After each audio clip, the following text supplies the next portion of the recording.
जय गुरुदेव। आज की गुरु चर्चा में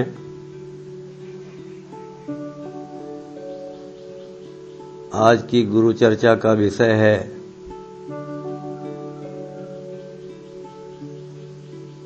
जो भौतिक दृष्टि से मैंने देखी, आंखों देखा हाल। आज मैं बयान करना चाहूंगा कि काल और दयाल की लड़ाई किस तरह से होती है। अब अपनी आवाज रिकॉर्ड करके एक बार ग्रुप में डाल देना। जय गुरुदेव। कहते हैं कि लार लगन लागी रहे, उतरे भवजल पार।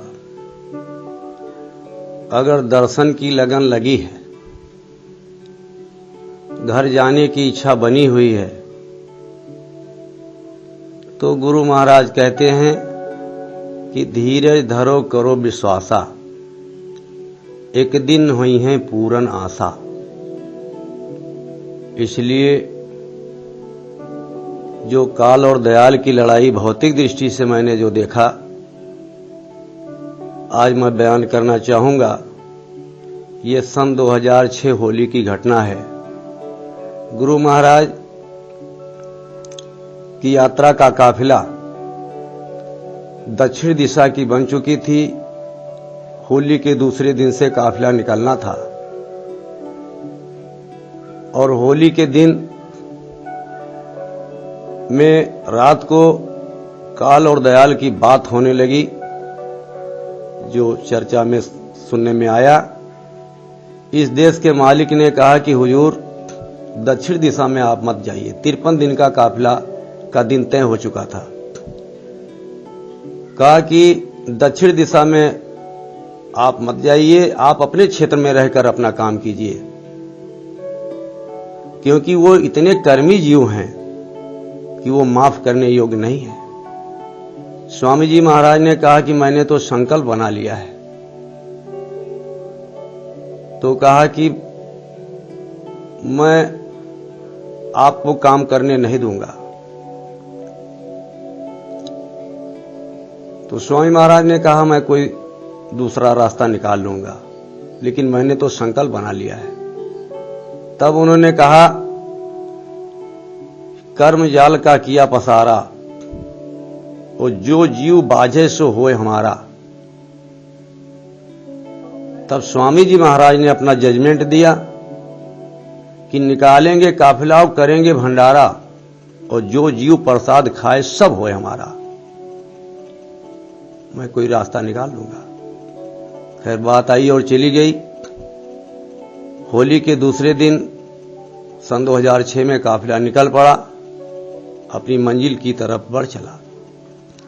पहला कार्यक्रम ग्वालियर की तरफ, और दूसरा कार्यक्रम धौलपुर, और तीसरा कार्यक्रम ललितपुर, और चौथा सागर जिले की तरफ प्रस्थान कर रहा था। हम राजपूत एक मिलिट्री के रिटायर थे। 25 गाड़ी प्रचार की उनके साथ में थी। उन 25 गाड़ियों के वो कमांडर थे। उनके साथ में मेरी गाड़ी लगाई गई प्रचार की, और 25 गाड़ी प्रचार की लगाई गई। चौरसिया जी उसके कमांडर थे। हर तीसरे दिन पर गुरु महाराज के दर्शन का अवसर हमको मिलता था। तो मैं पहले पहुंचा धौलपुर, दूसरे कार्यक्रम जहां होना था, और वहां प्रचार प्रसार होने के बाद में फिर ललितपुर पहुंचा, और ललितपुर से फिर तीसरे कार्यक्रम पर हम लोगों को आदेश हुआ। राजपूत वो मिलिट्री के रिटायर जो हमारे प्रचार गाड़ियों के कमांडर थे, उनके साथ में मैं करेली मध्य प्रदेश में पहुंचा। और करेली मध्य प्रदेश में जब मैं पहुंचा तो स्वामी जी महाराज की कुटिया के जो रावटी के खूंटे 2 ही बजे से गड़ने लगते थे, लेकिन जब खूंटों की आवाज सुनने में नहीं मिली तो धीरे धीरे आशा निराशा में बदलने लगी। सुबह हो गया, पूरा दिन बीत गया, गुरु महाराज नहीं आए। अब लोगों की खुशी गम में बदलने लगे और बदल भी गए। कुछ अता पता नहीं चल रहा था कि स्वामी जी महाराज करेली मध्य प्रदेश क्यों नहीं आए। हम लोगों को भी कुछ पता नहीं चल रहा था। रात्रि के जब 12 और 2 बजे के बीच में फोन आया कि तुम लोग मिर्जापुर का भंडारा जो 25 गाड़ियों के साथ में लगा था प्रचार की, अपना भंडारा लेकर के चुपके से तुम लोग सागर जिला वापस आ जाओ। खिले हुए फूल सब मुरझा गए करेली के, और हम लोगों को निकलते निकलते सुबह हो गया। लेकिन लगभग सबको पता चल गया कि कोई बात हो गई है। हम लोग सुबह ही निकले और रात शाम तक हम लोग सागर जिला आ गए। सागर जिले में मीटिंग चल रही थी। रामकिशन दद्दू, डॉक्टर करुणाकांत मिश्रा जी, संतराम चौधरी साहब और जो वरिष्ठ कार्यकर्ता थे, संचालक, जिले के जिम्मेदार, सब लोगों की एक प्रबंध समिति की एक मीटिंग चल रही थी, केंद्रीय मीटिंग। उसमें मैं भी पहुंचा तो रामकिशन दद्दू जी ने ये ऐलान किया कि तुम लोग अपने अपने घरों पर फोन कर दो, स्वामी जी की तबीयत ठीक नहीं है और वो अब काफिला यहीं से वापस लौटेगा। यहाँ सागर जिले के सुप्रिंटेंडेंट डॉक्टरों ने ये निर्णय दिया है कि गुरु महाराज के शरीर में अगर सूर्य की किरण छू भी गई तो शरीर बचेगा नहीं। तो अब हम लोग यहाँ थोड़ा विश्राम करेंगे। और डॉक्टरों ने कहा कि रातों रात स्वामी जी महाराज को ट्रेन के द्वारा मथुरा पहुंचा दो, सूर्य की किरण न लगने पावे शरीर में, नहीं तो शरीर बचेगा नहीं। दद्दू ने यह ऐलान कर दिया। और हम जब वहां से लौट करके आए तब पता चला कि गुरु महाराज की गाड़ी जैसे 1 किलोमीटर सागर जिला रह गया, तैसे ही गुरु महाराज का शरीर काम करना बंद कर दिया। शरीर बेजान हो गया और नानक जी ने गुरु महाराज को अपने हाथों में संभाल लिया। लेकिन चेतन सत्ता बराबर काम कर रही थी। शरीर तो काम नहीं कर रहा था, लेकिन चेतन सत्ता पूरी काम कर रही थी। स्वामी महाराज जैसे कुटिया कंपाउंड के अंदर गए। स्वामी महाराज ने कहा कि जितनी जल्दी हो सके हमको यहां से ले चलो और कार्यक्रम तिवारी जी कर देंगे यहां का। तुरंत स्वामी महाराज की गाड़ी मुड़ गई और पूरा काफिला गुरु महाराज के साथ में मुड़ गया। और वहां पर इतनी जनता थी कि कोई माई का लाल ट्राली ट्रैक्टर नहीं गिन सकता था, इतनी भीड़ थी वहां पर। स्वामी जी महाराज सागर जिले से बाहर आए, 8-10 किलोमीटर बाहर आए तो देखा एक पहाड़ था और उस पर मिलिट्री वाले चांदमारी कर रहे थे। बीच में काफी जगह थी, चारों तरफ से पहाड़ था। गुरु महाराज ने कहा यहीं पर काफिले को रोक दो। और तमाम डॉक्टरों का तांता लग गया। सागर जिले के बड़े बड़े MBBS डॉक्टर, सुप्रिंटेंडेंट डॉक्टर सब आ गए और गुरु महाराज को चेक किया, देखा तो डॉक्टरों ने अपना राय दिया कि हुजूर इंजेक्शन लगवाना पड़ेगा। स्वामी जी महाराज ने कहा ठीक है, हम बाद में बताएंगे। और डॉक्टर करुणाकांत मिश्रा जी से स्वामी जी महाराज ने कहा कि तुम बंबई वाले डॉक्टर से फोन लगाओ। बंबई वाले डॉक्टर को फोन लगाया गया। स्वामी जी महाराज ने कहा कि बच्चों मैं बाबा जी बोल रहा हूं। बंबई के डॉक्टर साहब ने कहा कि हुजूर मेरे लिए क्या आदेश है। स्वामी जी महाराज ने कहा कि यहाँ के डॉक्टर कहते हैं इंजेक्शन लगवा लो, तुम्हारी क्या राय है। स्वामी जी महाराज बंबई वाले डॉक्टर ने भी यही कहा कि हुजूर हमारी भी इच्छा है कि आप इंजेक्शन लगवा लें। स्वामी जी महाराज ने कहा कि आपका आदेश शिरोधार्य, 24 घंटे का मोहलत हमको चाहिए सोचने समझने के लिए। बात आई चली गई। फिर स्वामी महाराज ने डॉक्टर करुणाकांत मिश्रा जी से कहा कि मिश्रा इस संबंध में तुम क्या कह रहे हो। स्वामी जी महाराज मिश्रा जी ने कहा कि हुजूर आप ही ने मेरी डायरी में लिखवाया था कि हमारे गुरु महाराज ने कहा कि इंजेक्शन कभी मत लगवाना। स्वामी जी महाराज ने कहा मिश्रा तुम ठीक कहते हो, मिश्रा तुम ठीक कहते हो, मैं इंजेक्शन नहीं लगवाऊंगा। और जो भी गुरु महाराज के आसपास में वरिष्ठ कार्यकर्ता खड़े थे सब लोगों से गुरु महाराज ने बताया कि देखो, अचेत अवस्था में अगर किसी ने मेरे इंजेक्शन लगवा दिया तो मैं उथल पुथल मचा दूंगा। और यही कह करके गुरु महाराज एक करवट लेट गए और अचेत अवस्था में हो गए। 3-4 दिनों तक गुरु महाराज एक ही करवट बगैर अन्न और बगैर पानी के वो लेटे रहे। और स्क्रीन पर, एलसीडी पर बाहर लगा दिया गया था। लोग आते थे तो उसी एलसीडी पर दर्शन करके चले जाते थे। किसी को अंदर जाने नहीं दिया जाता था। और हमारी जो प्रचार की गाड़ियां थी, 50 गाड़ियां प्रचार की, हम लोगों को चारों तरफ से पहरा देने का आदेश हो गया। हम लोग रात दिन बराबर पहरा काफिले के चारों तरफ देते रहे। फिर बीच में ये विचार बना कि डॉक्टरों से संपर्क करके कोई राय मशवरा लिया जाए। तो जब राय मशवरा डॉक्टरों से लिया गया तो सागर जिले के जो सुप्रिंटेंडेंट डॉक्टर थे उन्होंने राय दिया कि अल्ट्रासाउंड करके कुछ नतीजा निकल सकता है। तो कहा कि इतवार को छुट्टी रहती है और इतवार को अल्ट्रासाउंड ले चल करके और वहीं पर चेकअप किया जाएगा जहां स्वामी महाराज लेटे हैं। ये प्लान बन रहा था कि स्वामी जी महाराज वो दिन नहीं आने दिया। और ठीक 5वें दिन गुरु महाराज ठीक 10 बजे उठ करके बैठ गए और स्वामी महाराज ने कहा कि देखो, जो भी 65 भंडारे काफिले में चल रहे हैं सबको ये अनाउंसमेंट करके बता दो कि 2 घंटे के अंदर सबको भोजन करा दें और गाड़ी रोड पर लगा दें। अनाउंसमेंट कर दिया गया और 2 घंटे में ही सब लोग भोजन प्रसाद करके तैयार हो गए। और 12 बजे से 1 बजे के अंदर सारी गाड़ियां काफिले की सब रोड पर लग गई।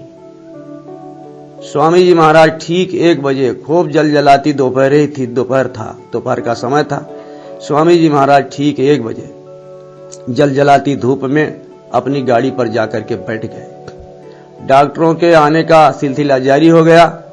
डॉक्टर सब आश्चर्य में थे कि ये कैसे हो गया। जब डॉक्टर गुरु महाराज से मिलने आए, स्वामी जी महाराज मुस्कुराए और मुस्कुरा करके कहते हैं कि जिसके ऊपर मैं हाथ रख देता हूं उसकी बीमारी चली जाती है।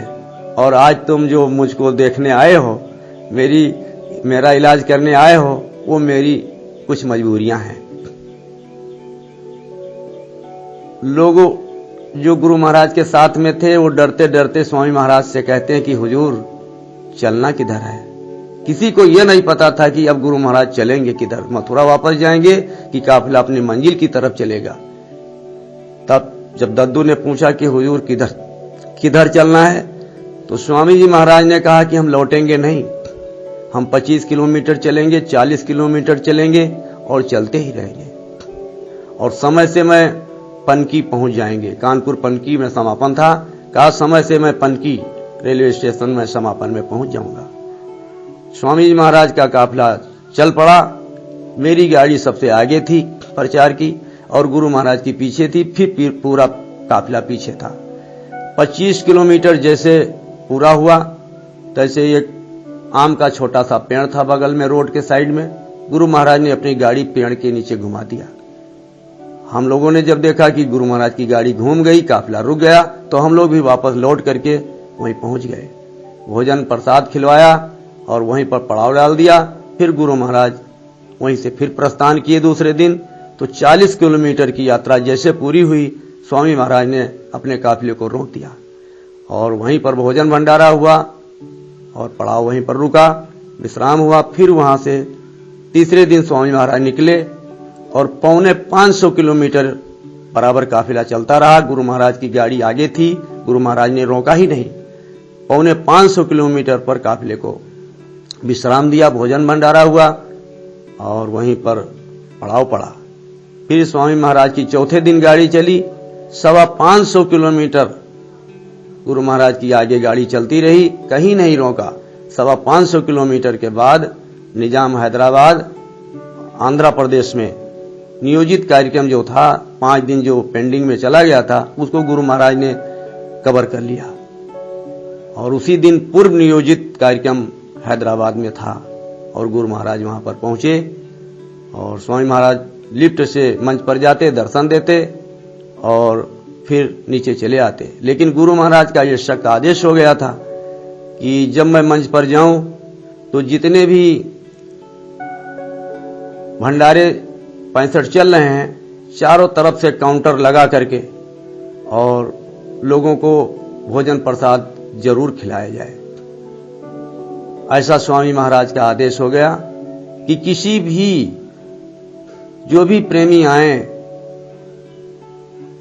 कुछ न कुछ खिला के जाने दें।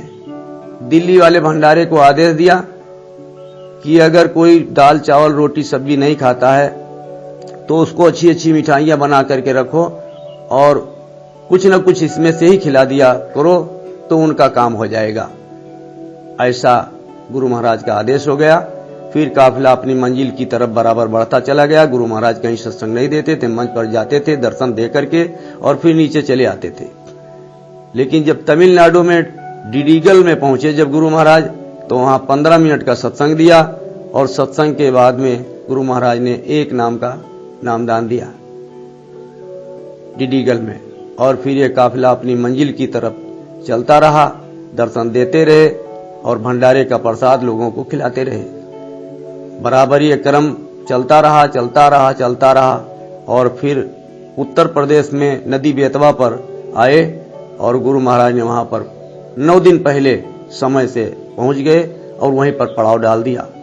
गुरु महाराज रात को शाम को निकल जाते, आज इस गांव में, कल उस गांव में, परसों उस गांव में, ऐसे 8 दिन तक बराबर गांव में टहलते रहे रात को स्वामी महाराज। और काफिला वहीं पर पड़ाव काफिले का पड़ा रहा। 9वें दिन स्वामी महाराज ने कहा कि आज जा करके तुम लोग प्रचार कर दो, जो भी प्रचार की गाड़ियां हैं, आज सत्संग होगा और नामदान भी होगा। काफी दिनों के बाद काफिले में ऐसा आदेश गुरु महाराज का हुआ। हम लोग प्रचार में चले गए। हम लोगों को तो निमित्त बनना था, गुरु महाराज तो 8 दिन काफी प्रचार कर चुके थे।